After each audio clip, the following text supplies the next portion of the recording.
কোটি কোটি মানুষগুলি আজ একত্রিত হবে। তোর বাবারে কতজন না গালি দিয়েছে তোরে মাদ্রাসায় দেওয়ার জন্য, তোর বাবারে কতজন না টানা তিরস্কার করেছে এই মাদ্রাসায় পড়াবার জন্য।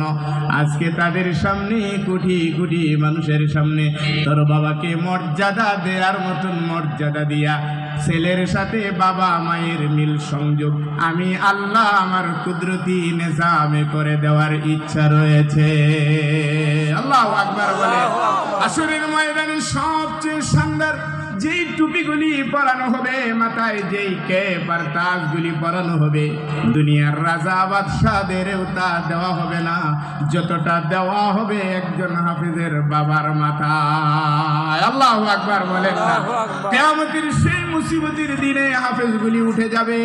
কত মানুষের কত সাথ আর আল্লাহ থেকে যাবে আমি এতটা উঠতে না পারলেও আমি একটু কম উঠি, আমাকে একটু ব্যবস্থা করে দাও।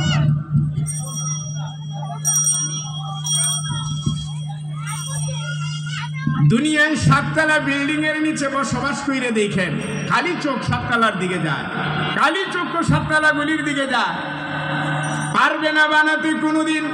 তারপরেও মনের ভিতরে লালসা, মাওলারে এত সুন্দর বিল্ডিং বানায় আমার প্রতিবেশী রয়, আমারে কি তুমি দেখো না 10 তলা চাই না, আমার এটা 3 তলা দাও।